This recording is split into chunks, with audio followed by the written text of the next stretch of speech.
Live. Hello. Hi, everyone. So we'll just wait for one more minute and then we'll get started. Maybe, yeah. Hello, folks. Those who are new here, thank you. Thank you so much for joining in wherever you are. So, good morning, good evening, whatever fits you.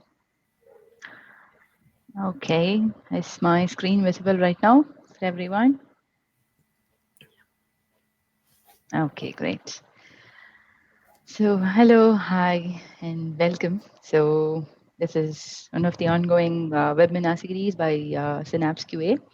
And so today's webinar talk is going to be about it's not easy being green.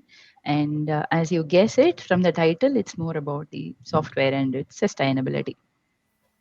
So a little bit about Synapse. So as you see, like our motto is learn, share, and grow together. And when we speak more about us, like it's a community driven space created by a bunch of aspirants who are passionate about testing. So we love testing and we treat testing as an art and as a craft. So since 2020, it's been one of the best and globally named platform focusing on helping testers to build their portfolio.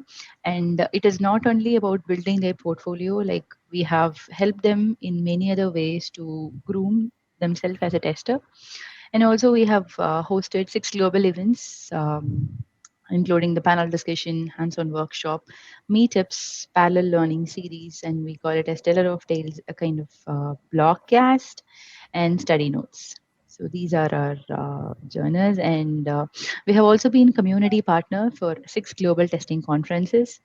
We strive to continuously empower the community with innovative ideas, like because we all know that there are existing webinars and conference types, which is hands-on workshops are going, but we try to come up with some kind of innovative ideas. And if you have noticed, even our speakers are also very diverse, and the topic that they talk is all about like something niche and unique as well, including today's talk.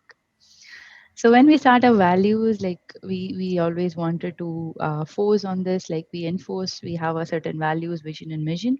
So we want our testers, because we all believe that testers deserve a better place, right? So we want to contribute to a better testing space by inspiring testers to open up their hearts, because um, most of the testers are talented nowadays. Like it's something like they just need a space to open up themselves. So we are open, like we are an open community.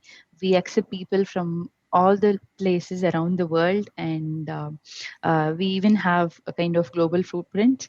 So we are in a journey, and we are building the community very stronger, and we are helping them to overcome their self-doubt, and we are helping them to build their confidence. So our vision is about a community driven platform that connects talents to create an empire that expands beyond its pages and transform contents more powerful by ensuring it's openly available.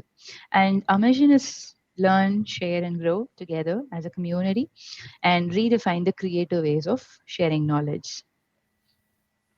So, what makes us unique? We care for this people and community. So, when it comes to people, we focus on 3 important factors: growth, confidence, and self belief. And when it is community, it should be about innovation and uniqueness, and it's a solution for any of your problems. So, how our journey started in March 2020, we launched Synapse, and in December 2020, we came up with the first innovative ideology of kind of blog competition, which we call it as Super Reads. So that was the first kind of global write-a-thon. And then we went on for Rise, an anthology where we celebrated the women around testing space. That was in March 2021. And then in 2021 of June, that we had an APIs Unleashed, a parallel blog learning series. And then we also did the Stellar of Tales blogcast. And in December 2021, we did again like Super Reads 2021, and also we did a series of webinar, which we named it as Sparks. And in 2022, which was a kind of a revolution, I would call it as a revolution in the testing space and also in the public speaking journey. We came up with a super voice, and they were a series of kind of contest. If you are really interested to know more about Supervoice, I suggest you to go and check out our YouTube channel. You should have all the contests, like all the budding speakers and the aspiring public speakers in the testing space. Like they had an opportunity to contest, and they were like lot of changes, and we could see potential speakers right now, and the winners are being celebrated everywhere in all the conferences, and they are doing many more public appearances. So please do check out all our YouTube channel videos, and Supervoice will definitely be an interesting one. And then still counting, so we are still doing. And so this is now you are in one of the important webinar series, where today we are going to talk about an important topic. So these are our past hits, like most of the things that which we discussed in our timeline before. So this is our team. Okay, Nitin, Samala, Ram, Priscilla, Sasina, Kiki. We call it as Kika. So Kritika, Enrique, Tuba, Fida, Sujit, and yeah. If you wanted to join us, definitely, we'd love to have you as well. So this you can be you. And yeah, it's really tough, right? Everywhere you go, they print the bills and lot of printing papers. Even for right now interviews and all the visa application process, still the places are being traveled much more with the document sort of things, right? So it's really not being easy. That we can say go green, but it's not that easy. So today's topic is more about software and its sustainability, and we have our wonderful speaker like Mario Line. So I just learned her name as well. So she is basically from Netherlands, and she was so willing to pick up this topic because she has done her own research. And you'll be wondering if you get to know what is her lovable name. People call her as Lady Low Code. So she's more interested towards low code technology, and she's exploring a lot of tools. So she's into testing space for a long time, and she has been a kind of very famous public speaker. She appeared in many of the conferences, and today, yeah, she is with us today, and she wanted to share this exquisite knowledge that we as testers should know about this. Okay, so without any further delay, it's a kind of honor and pleasure. Hello, Mariolyn. Welcome to the show. Well, thank you so much for having me. I'm honored to be asked for here, and I really will look into the voice. It sounds really interesting. So No, thanks. it will be. It will be. Sure. We are. I know even the audience will be so much excited to see. Okay. Yeah. Yeah, Getting it started. Oh, that's wonderful. yeah. So it's not easy being green. We see Kermit here, and Kermit has a song about how it's not easy being green. And part of that lyrics is, as you can read here, you blend in, people tend to pass you over, you're not standing out. That's one part about being green, Kermit's part. But it can also mean that you're new to something, a new subject, which can also be hard. You can be insecure about it. And the third one is being green in being good to the environment. And we all know that with the heat everywhere, it's quite important to be green, but also quite hard because what can we do? Um, First of all, I have four topics. Why do we need to be green? So, what is already the thing that we need to be aware about in software development? Besides that, what can we do? What's already being done? And I think that in the end, we'll see that it's not as hard as it might seem in at first. So who am I? Well, I'm Marjolein Pordon. I'm senior quality consultant and keynote speaker. A few years ago, I came to a assignment with low code, and I got full excited on it, and it got me the nickname Lady Low Code. Besides that, I love to cook, to bake, to bike, to hike.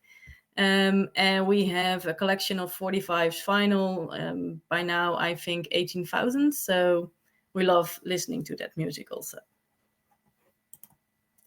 Then, why do we need to be green? First of all, I don't think that we shouldn't have any concerts anymore or we shouldn't fly anymore. But what I want to do is create awareness.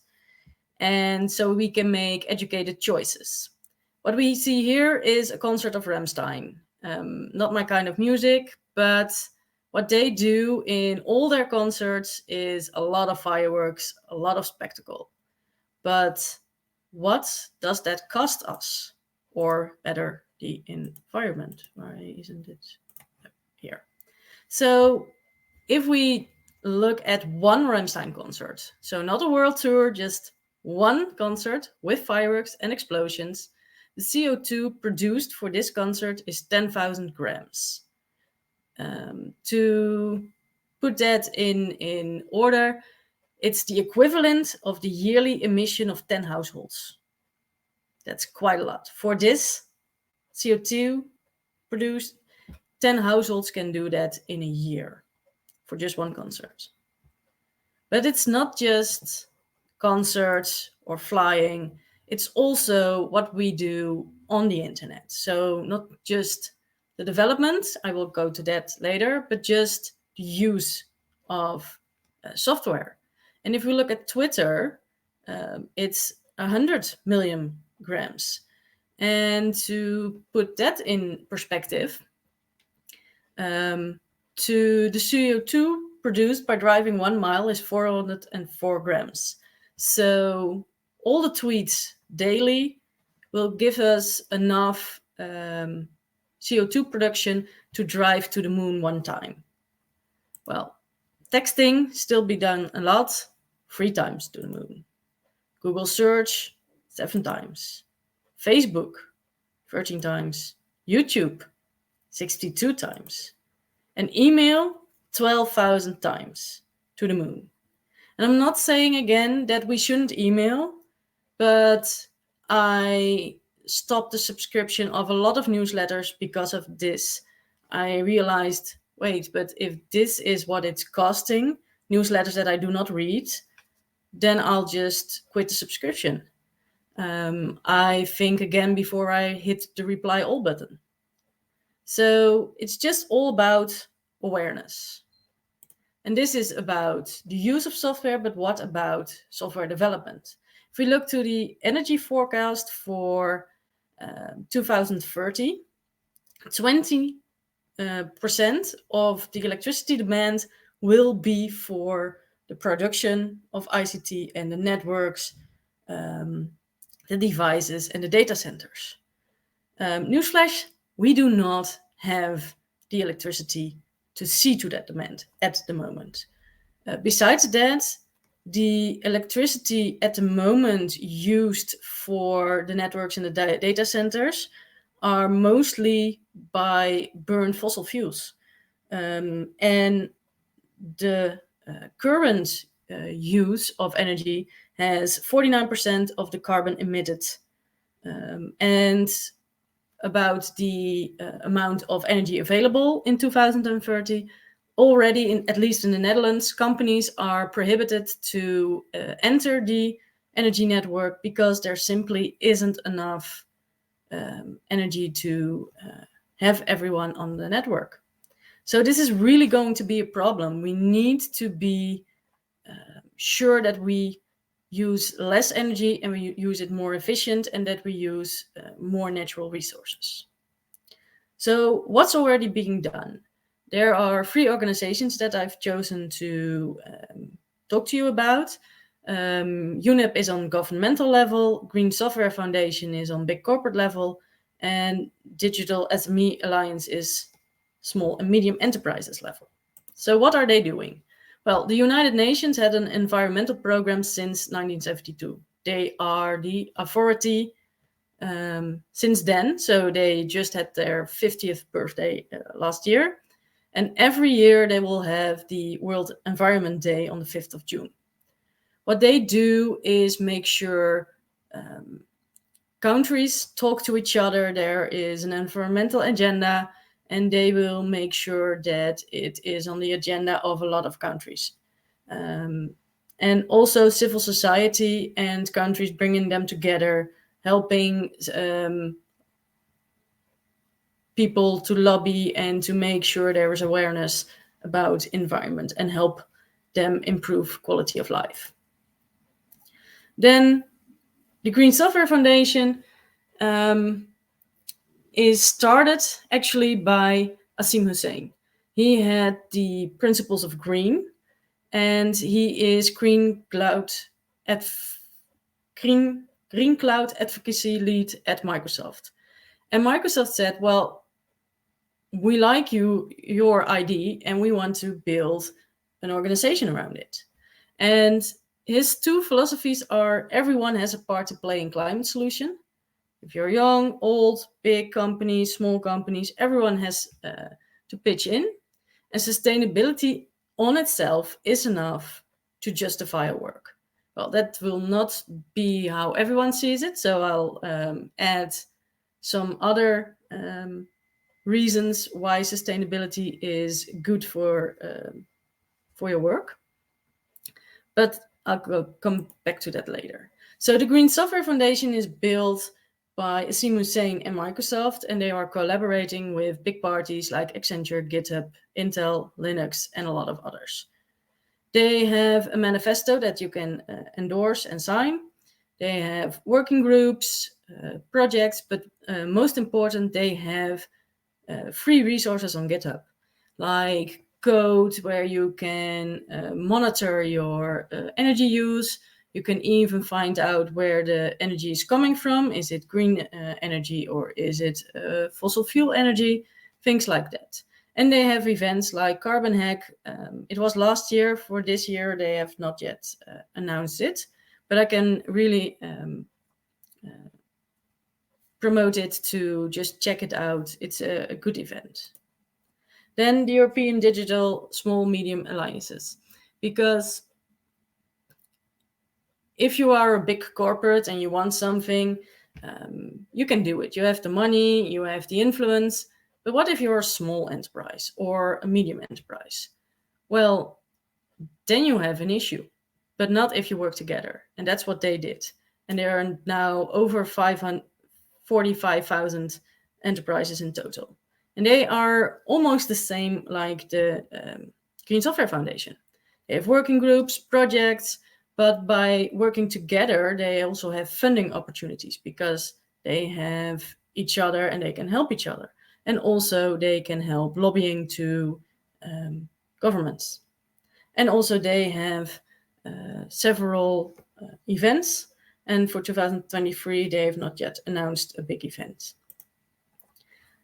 So green computing, green IT, it's green versus green. On one hand, the green IT.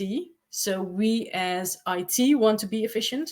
We want to develop and produce our software as green as possible. On the other hand, we have IT for green. What we already do good in our daily work, the tools we have to monitor, we can also help other companies be more green and more energy efficient. So I think that if you want to change the world, you need to start with yourself. It's a free formatted quote from Mahatma Gandhi. And it's important that we try to find out what we can do in our daily work. So I see the team as the jack of all trades. We need everyone in our battle to be more green. So first of all, the architect. The architect is at the beginning of the software. He can identify where energy can be reduced by minimizing network traffic or optimizing database queries, but also reduce complexity of the system. It's very important, like with testing, the sooner you start, the sooner you put these kinds of goals in your work, the less effort it will cost. Then the business analyst. They can identify environmental impact, optimize processes, business models, but they are also a decision maker in the project. Then the designer. They can help produce data transmitted over networks. And I have a practical example from that. I worked for one company who had a flashy website with movies, animated GIFs, anything you could think of. but it was also with a lot of data, and the website was unstable. But it was something they really wanted. But all that data cost them a lot of money, but also a lot of the environment. So if you have a designer who will look with you how your website can still be flashy, but with lots of less data and less of MBs in your photos and animation films, that will help a lot. Then, of course, the developer.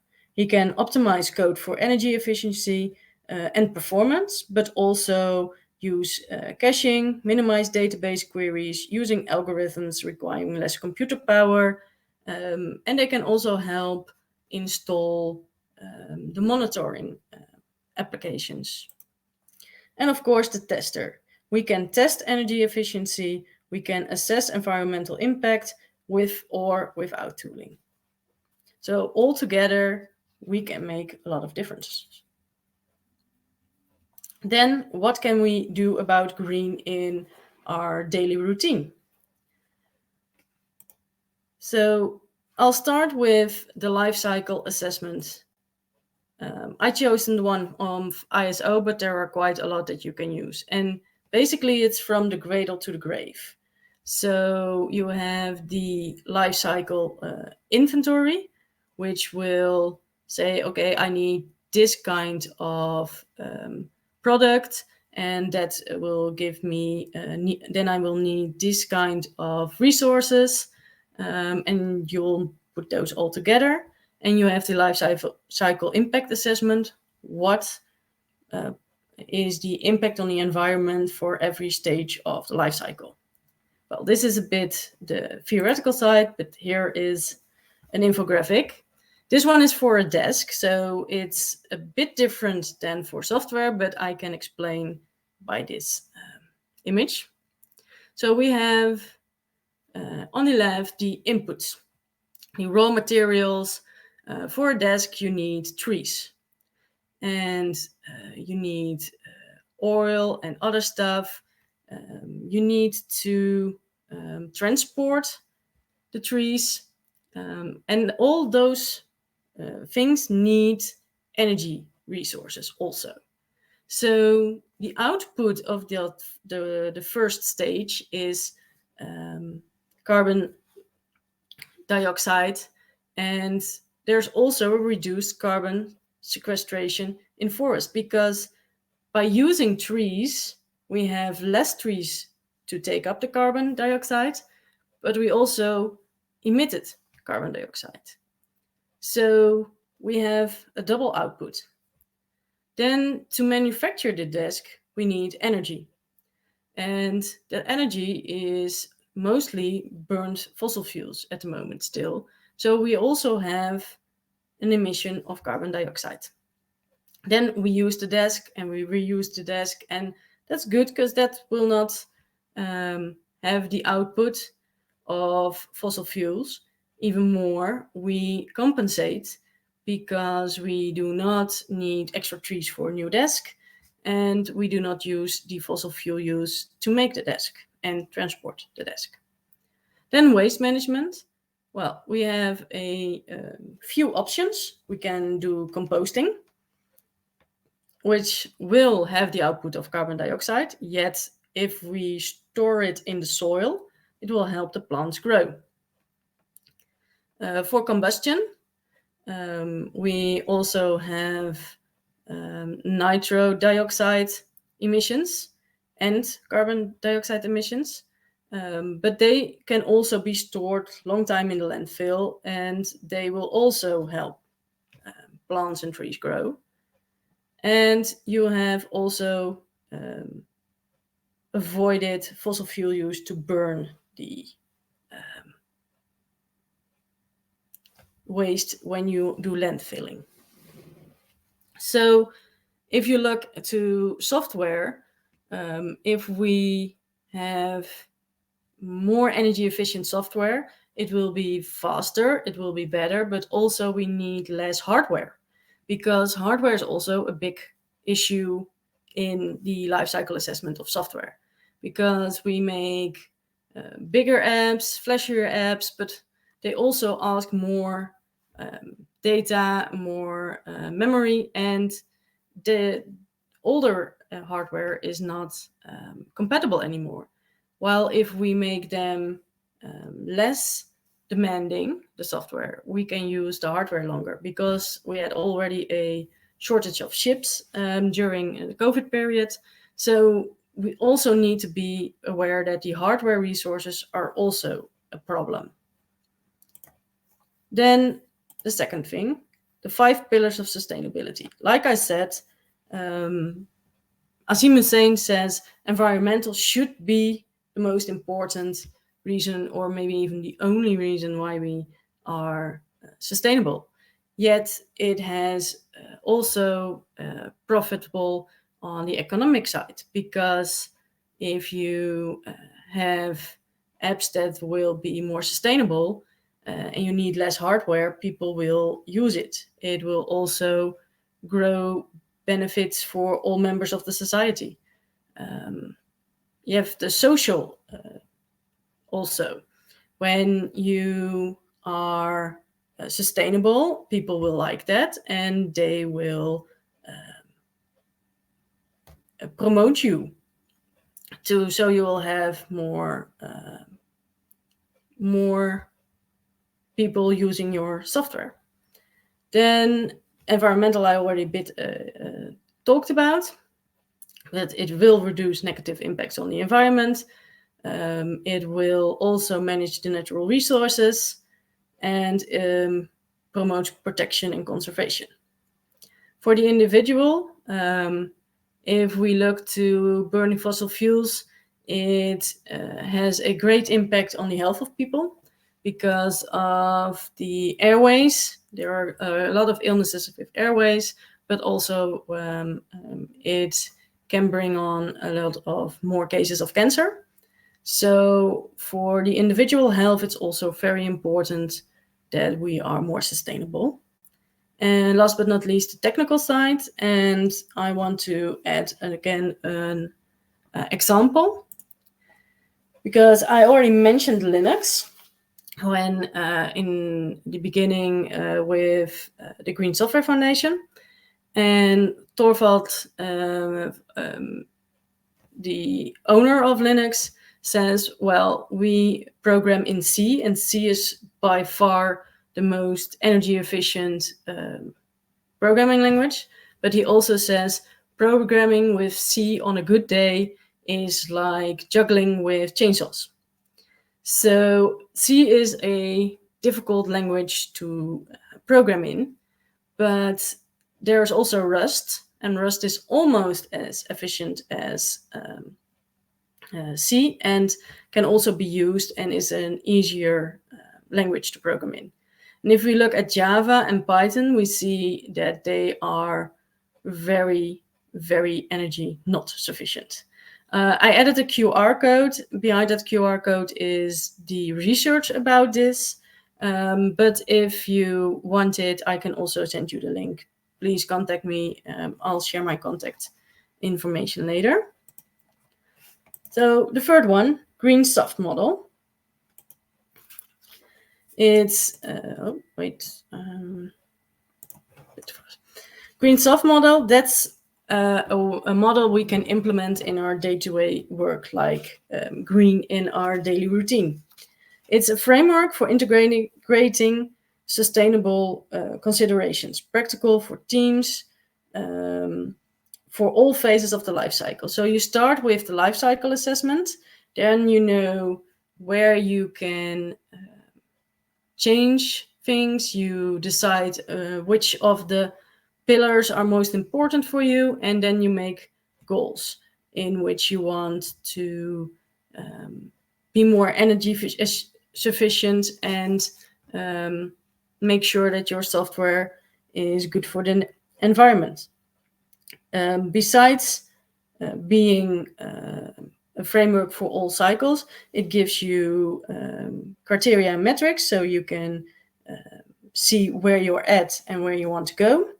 And if you're on a good, if you're on your way there. And it also gives you recommendations and tools. It's built on the 5 pillars I just mentioned. And the blue part is mostly strategic. The green-yellow blocks are mostly tactical. And the red is mostly operational level. Then we have 3 levels of effects from this. So this is how we can implement it, but what will it bring? Well, that's the 3 level of effects. If we see, we have, again, the life cycle. We start with development, then usage, then end of life. The first order effects that we saw, for example, in COVID, is that the business trips were less. People deciding that we can work from home, which we are doing now more often, which means that office lighting was less, office heating was less. Things like that made sure that we were better for the environment, and these were first order effects. We could see immediately the changes. But beside that, we had an indirect effect from the first, because we were working from home. We needed to have online environments to connect, things like that. And we noticed that that was working too. So after COVID, we stayed working at home. And a third order effect is a bit harder to feel, because that will be if in a 10-year we look back and we say, oh, we made real changes in software development methods. So the first order effects we'll see immediately. The second order effects will come a bit later, and third order effects will mostly be visible years later. And with these 3 levels of effects and the Greensoft model and the 5 pillars, we can make informed decisions. So last but not least, the implementation. So green in our daily routine, we start with the way of working. We make a life cycle assessment about our product.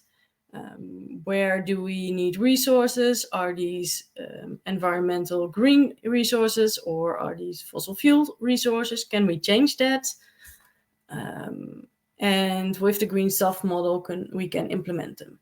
Those sustainability goals need to be added to the product risk assessment, so that before you start developing and sprinting, you can already make sure that you know the goals and everyone is committed to the goals. Then in definition of ready, the goals need to be added so that you can make, again, informed decisions. Sometimes it might not be possible for a story to be green, but then you know it, and then you make a comment about it. For this story, we decide to do it like this because we need to. Definition of done, again, make sure the sustainability goals are part of your daily routine, and that before a story goes to done, also the sustainability goals are accepted.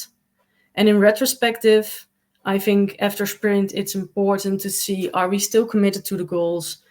When we couldn't comply with the goals, why was that? Can we do better next time? Or was this just bad luck? Things like that.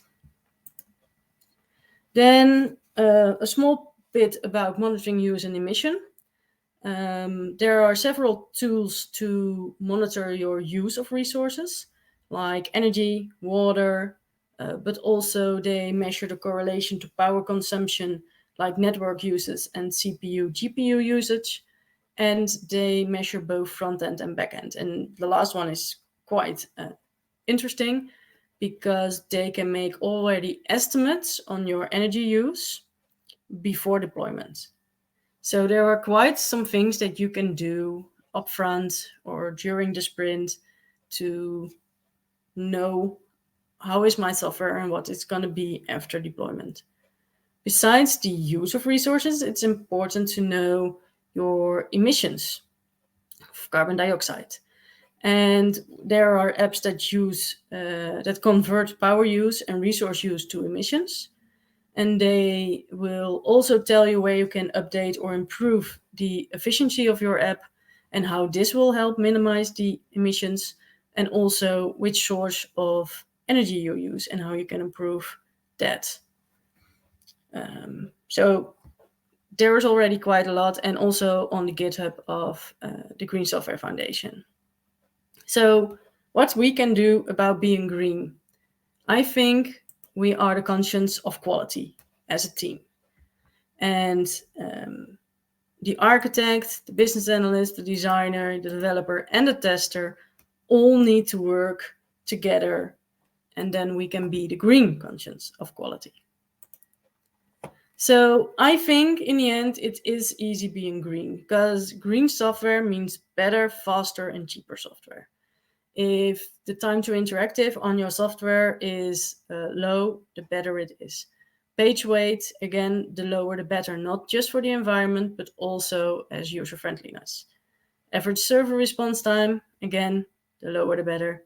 Cost of your services, the lower the better. And the last one, the utilization of your servers. It's the higher the better, because what we see is that sometimes like the tax office in Holland, we have 2 months to do our taxes and our income taxes. And those are very busy months. They have a lot of servers year round, but they only need them 2 months. So if we see how we can use the servers better, how we can more equalize the use, and we do not have peaks, or we use an extra server part of the day, things like that are all things that can help, not only for the environment, but also economically. So I think that we together can make a change. Then if you want to know more, there are courses how to be sustainable in IT from Microsoft and from the University of Potsdam. Those are free online courses. And there's also a bachelor course on the School of Data Science on the University of Amsterdam. Then Kermit the Frog. In the beginning, in the lyrics, he sings about green being insignificant and being small and not standing out. In the end of the song, he sings green is being big and beautiful, and he wants to be green. If you're green in a subject, it can make you insecure, it can make you feel small, but it can also motivate you to explore and in being eager to learn, and can be a source of opportunity. It certainly was for me in this subject. And being green for the environment can be big and overwhelming, but with awareness and educated, informed choices and working all together, I think it is easy being green. So this was my talk. I hope you can share your experiences with me. Contact me. I really want to learn from other people, because at the moment I'm looking also to work in an environment where they are working on sustainable goals, so I can learn even more. So please contact me if you want to talk more, and I hope that there are questions for me in the chat. Thank you so much for being here today.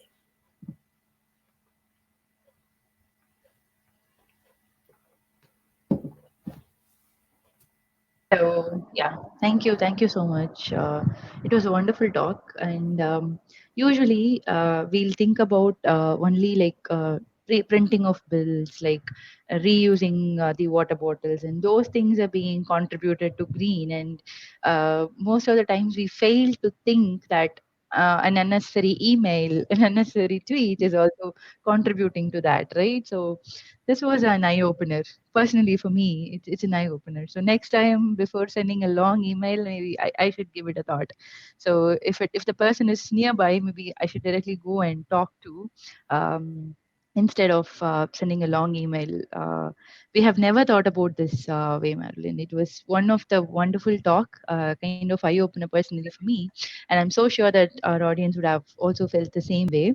And they have similar questions for you. So, shall I pose those questions? I think you can see on the stage if I show it on the stage, and you can go ahead and answer them if you feel so. So this was a one question. Like, to understand better, can you give me an example, like how, as a software tester, because me as a tester, coming from testing background, how can I contribute to this green software or sustainability or go green? All this reducing the carbon footprint. Exactly. Well, I think for one, it's important to be aware yourself about Mhm. um, green software and where the software isn't green that you're working on, Okay. and create awareness with your team. Because as a tester, if you make sustainability one of the non-functionals, Mm-hmm. it's important to talk with your team about it. And I feel that within a few years, it will be recognized non-functional, and we will have to test it because it will be part of Oh, our. And okay. Okay. That's. so I'm very curious if I'm correct in that, but I feel Mm. that people will, and I already saw another question that relates to this. With the rise of AI and big data, it's very, Right. Yeah. very important that we get more sustainable and more aware because Mm. I read last week, I think, Mm-hmm. that within a year, Mm. every second there will be produced 7 terabyte of data. And 7 terabyte of data Okay. is equal to every book written since the Oh. first book written. All the books Oh. together Oh. Oh. is 7 terabytes, and we Mm-hmm. will produce that within a year every day. No, every Oh. second, sorry, every second. So that's huge. And all the data will Yeah. be collected. Data centers need to have that. Data centers need to have Mm. be cooled. So Mm. it's huge. It's Mm. only Mm. going to be more important to be sustainable. Okay. Okay. Yeah. So it's huge and it's a kind of scary also, right? So the numbers are Mm. really scary, and because we couldn't even imagine like number of books which have written totally for now. We couldn't It's even picturize that, right? So it's a kind of it's scary. So as you mentioned, it's a like huge everyone. library. Yeah, yeah, you're right. It's a huge library, which we couldn't even, maybe a kind of dream library for everyone, maybe. Hmm. Right. Yeah. So it's more about the awareness, right? You're trying to tell like everyone should be responsible, and we all should have an responsibility and awareness as an individual. Then maybe, yeah, we can try to have it better. So before we move on to the next question, I'm just curious to know like how you got your interest towards this, like because there should be some point like you might be like pulled in towards this topic, or because now when you talk, even when you started this talk, you told like even your personal life you have made a lot of modifications, like a kind of minimalistic living. So what made you to drive towards this? What was the starting point for this? Well, it was. I already have a lot of feeling with nature. I like walking Mm. in nature. So I see changes during, Mhm. I think, the last 15 years. Mm. Um, I noticed the climate changed Mm. also. Mm. So I thought about having a car. I had a car a few years, Mm. Mm. and I sold it. And Okay. ever since I use sharing cars. Don't know if Mhm. you know them, but then they're just here in the street where I live.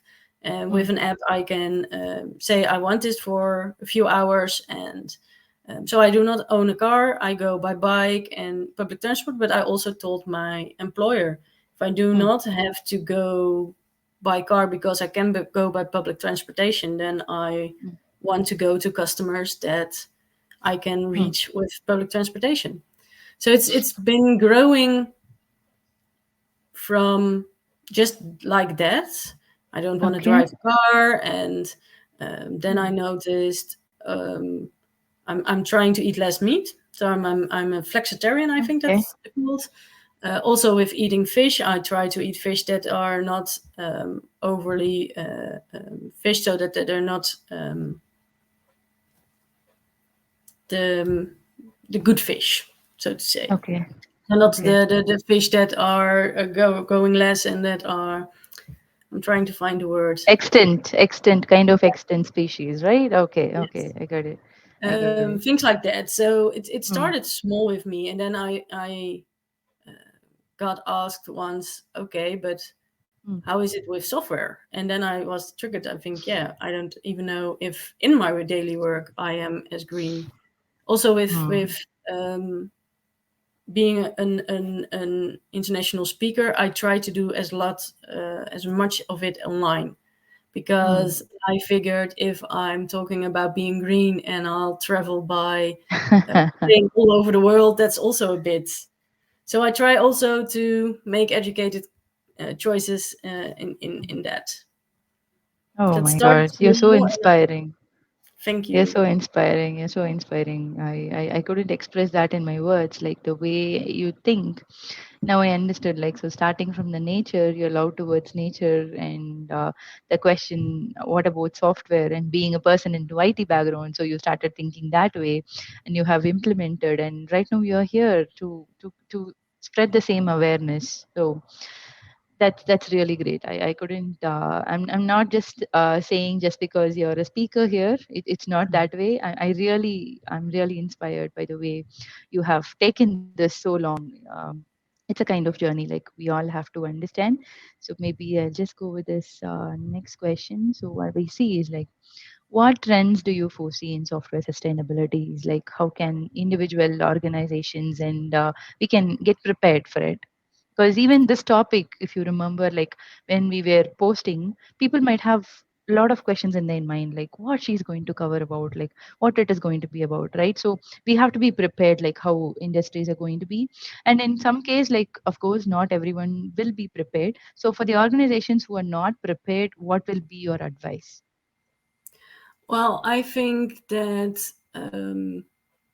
it's really important to watch the legislation for the coming time, because Okay. in Europe, but I know also worldwide, um, they are building legislation that um, there will be limitations to the amount of servers you can use, um, Okay. about how your data centers are. Because in the Netherlands, they wanted to put a data center of Google, Mm-hmm. but it cost to give that data center electricity cost the electricity for the whole city of Amsterdam. And then the Oh, okay. people were saying, well, that's insane. For one company, we are giving them the electricity of our biggest city. We're not going to do that. You're right. So if we look, it's not just the legislation, but it's also the people who will say, well, that's not fair. Mm. Um, Mm. so I think that with the trend will be that we will see that awareness will become bigger, especially Okay. with the young generation, and that Mhm. um, with success we will protest against um, companies that will not change. If you want to keep your customers, you want to keep your customers happy, then you will Mm. have to think about sustainability. Mm. Okay. Okay. That's a valid point. So maybe, as you mentioned, like along with this legislation, even some kind of KPI, a metric might also be added in future for organizations, right? So even because that will be a factor for them to even stand in the market or to compete with the competitors. Maybe that can also be a good factor for the clients to consider. So this organization is a kind of a sustainability, like they have a good kind less carbon footprint. So maybe as you said, like they can have a KPI or metric in future as well. Things are changing very fast, so let's hope for that. So I believe that is all questions that we have right now. Yes. Okay. If maybe I'll just have a check with this chat as well. Okay. So I think, okay. I think people are expecting you to share this free courses that you mentioned, maybe, and also the slides. If you have the link, sure. So after the Mhm. session, maybe we'll post it in LinkedIn, or if you have registered to this talk, definitely you'll have the recording, right? So even there, we'll definitely post the links, whatever she mentioned. Okay, thank you, thank you. Okay, anything else that you want to add on before we wrap it off? Because I have just Um, one more slide. no, thank you so much for having me, and I'll make sure that I'll share the link in the chat in a second. Okay, that's so great, Mayolin. Like, just give me a minute. So, will you let me to share my screen for a moment? Oh, yeah,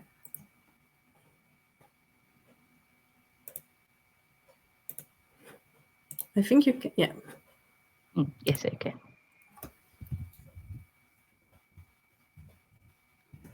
So, yes, thank you everyone for joining. So, before we go off, we have another happy news to say that we have an upcoming conference, Softech Asia, which is happening in Kuala Lumpur, and which is in 5th and 6th of September. So after COVID, this was the first time which is happening in person conference. We can expect more of our joinees there. So it'll be, and we are a community partner and event partner for that conference. So just a big shout out for that team and their team who are pulling up together. So this conference is being run by the Malaysian Testing Board.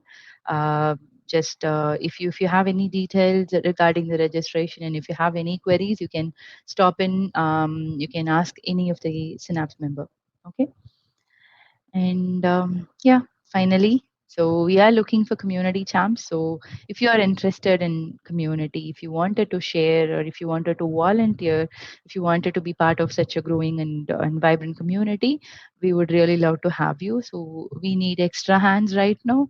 So it'll be great if you're so interested. So we'll send this link as well. So submit your profile.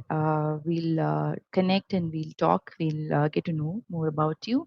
So, and yes, so finally, you can see all the social handles of Synapse. Please do follow us, and you can just subscribe to us wherever possible so that you will get all the latest updates about our upcoming webinars and events as such. And I know it was kind of a weekday, and I know like you all found a time to join us all here, and I really thank our wonderful speaker. So please don't let her go. Okay, so just try to connect with her in LinkedIn. I think she has a lot of knowledge to share. So thank you so much, Marioline. It was really a pleasure and honor to have you here, and all this participants and audience. No, thank you so much. Thank you for your questions, and thank you for your patience. And it's not just one day, right? So it's a complete community thing. So we are going to stay connected. And thank you once again, everyone. So have a great evening. Bye bye. Thank you.